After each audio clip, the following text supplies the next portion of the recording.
Let's talk about these. If you enjoy like creepypasta stuff, creepypastas, real scary stories, things like that, emergency alert system scenarios. All other residents are being asked to shelter in place, board up all windows and doorways and begin stockpiling as much water as possible. Emergency alert system scenarios. Quick explanation off the top of my head. Everyone knows what an emergency alert system looks like. You know, you get your Amber Alerts, you get your tornado warnings, your flash flood warnings, all that stuff. You get them on your phone, you're watching TV, it interrupts you. They're very recognizable. Everyone knows what it is. But say one day there was an emergency alert that goes out and it's just the end of the world.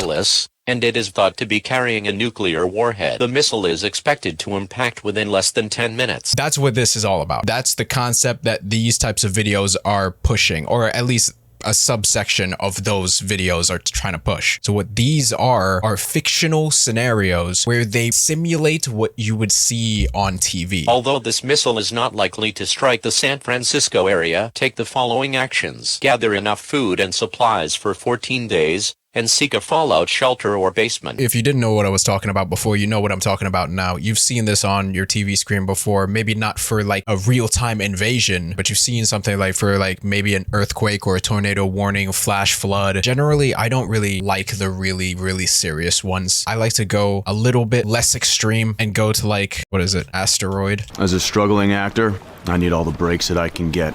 Yeah, this is something that they'll do also. This is not an ad that's playing on the YouTube video. This is like an ad that they put in the video, again, to really simulate sitting down on your couch watching TV, and then the alert system comes up. It immerses you in the scenario that they're trying to create. You could like straight up just full screen this on your TV and then just pretend that it's actually happening. Liberty, liberty, liberty. Then it cuts to the actual alert. Now, what I'm not going to do is I'm not going to play the actual alert sounds. It's kind of illegal for you to just play the sounds. This is the FCC website right here. This is an enforcement advisory that they issued back in 2013. False, fraudulent, or unauthorized use of the emergency alert system attention signal and codes is strictly prohibited. Now, if we look a little bit deeper and we open up this public note PDF document, there's a growing concern about the misuse of the EAS tones. The FCC may issue sanctions for such violations, including monetary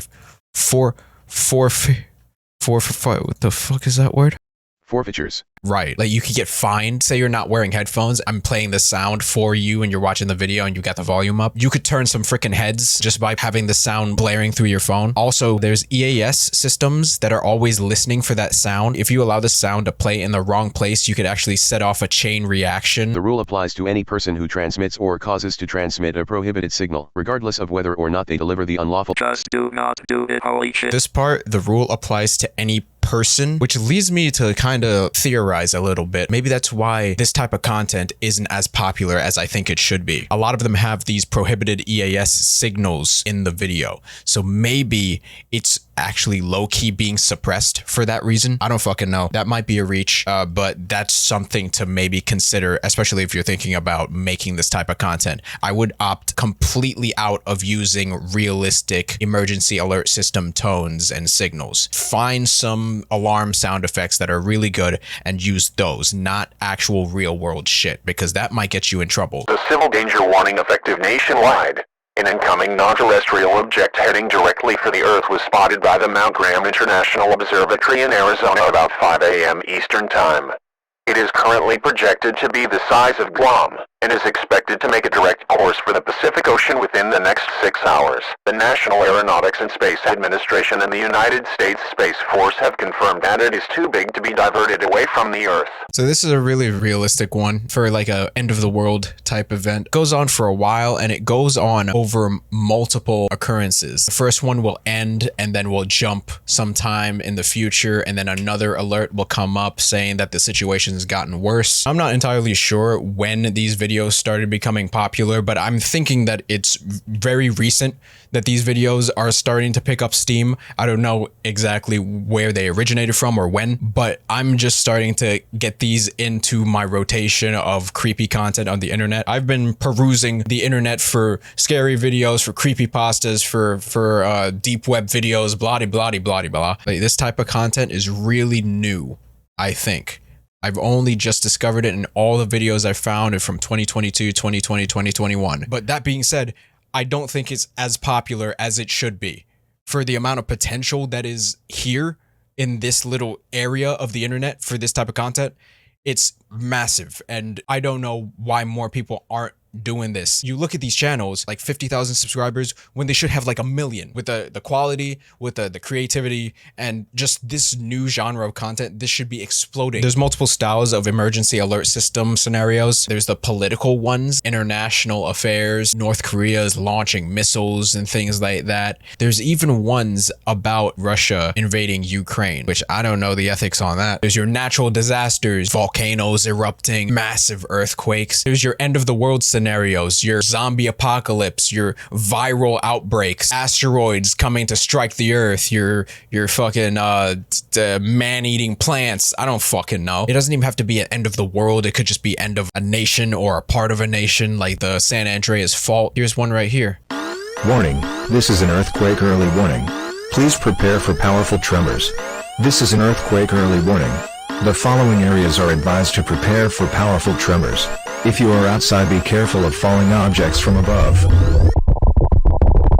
Duck. Cover. Hold. Duck. Cover.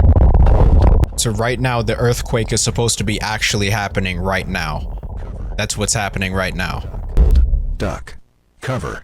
Hold. The earthquake just stopped. We have observed 8.3 magnitude earthquake lasted 24 seconds at San Andreas fault line. So as you can see, in terms of presentation, this one is not that realistic. Like, it wouldn't look like this, I don't think. But the presentation is clean. It's easy for the viewer to understand what's going on instead of like making it very hyper realistic and very rigid and really minimal and things like that. This is visually appealing. It's got graphics to tell you what has happened, what's going on, and things like that. And as you can see, the scenario actually played out in real time in the video. During the entire announcement, the earthquake actually happened. And a lot of the time, these sound effects, the alarms, is very unnerving, especially when an alarm sounds and you don't expect it, or like something happens, like the earthquake actually starting, like when you don't expect it. That'll definitely get you. What I don't like about a lot of these, like some of them, maybe not a lot, I'm not sure, a lot of these videos go ham on the alarm sound effects, and a lot of them are really annoying to listen to.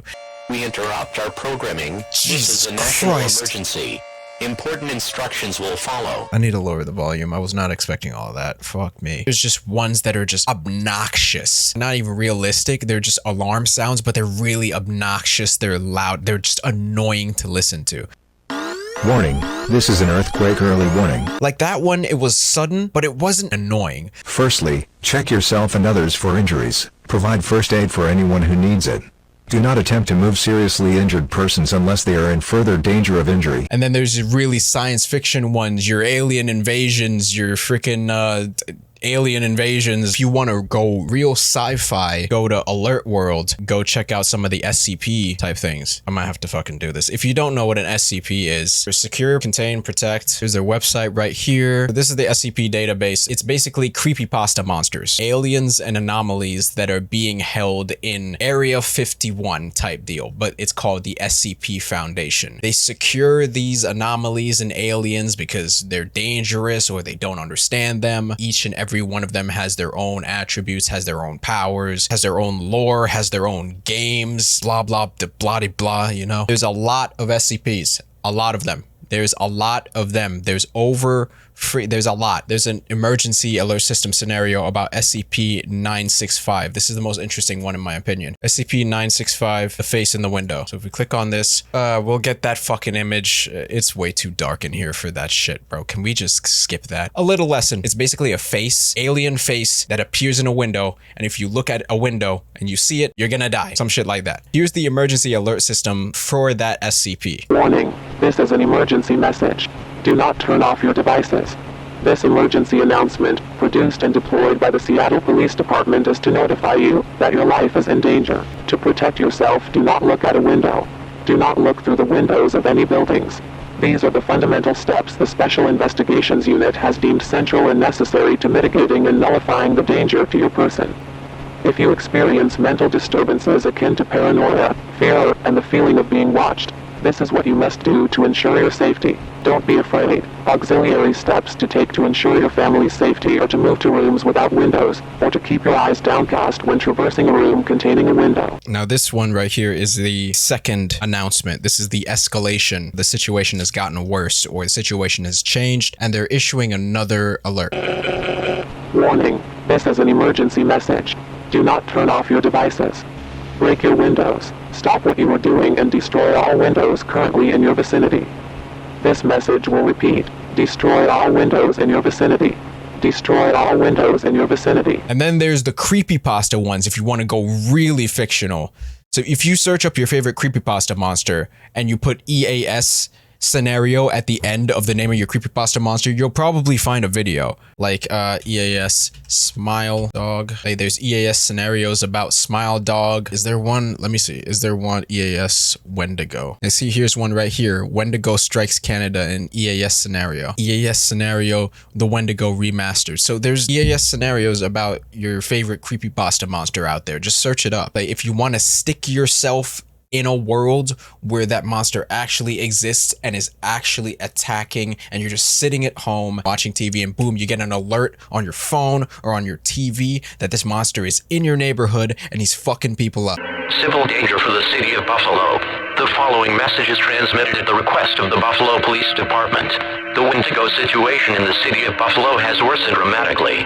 At 10:45 p.m. Eastern Standard Time, several residents within the city of Buffalo have turned into Wendigos and have started attacking and cannibalizing anyone within their path. There's literally something out there for everybody. Everybody has a place in this type of content. This type of content can like touch many types of audiences. Now, when comparing content like this to stuff like creepypastas, it's like creepypastas are a story. It's like you're reading a novel. There's characters, there's a setting. Even when it's like a true story, you're reading from an omniscient point of view, listening to the narrator or whatever. You're going through like a novel. There's a story, there's a beginning, middle, and an end. With these EAS scenarios, it's like you're a bystander. It's a different perspective, right? Instead of just listening to a story about a Wendigo attacking some people in mountains until dawn style, it's like that scenario is happening. A Wendigo is attacking people, but you're at home just watching TV, and you're now just finding out about it on the TV while you're just trying to watch Friends. Like, I feel like that's a perspective that we haven't gotten before with creepypastas and scary stories and things like that. It's happening in your world and you will be affected by it very soon. It's like when you listen to these videos, it's like you are the character. It's happening to you. Like you're the one experiencing it, like kind of firsthand, instead of reading it from the perspective of somebody else. And despite how interesting it is, this type of content is still so young and underappreciated in my eyes. Like this is they're carving out a whole lane in that whole creepypasta, scary story realm side of YouTube, right? Not only is it scary, but it's interesting to see how a scenario like this would play out. I'd recommend Atlas, Alert World, or Yuan P. Yuan P. Yuan.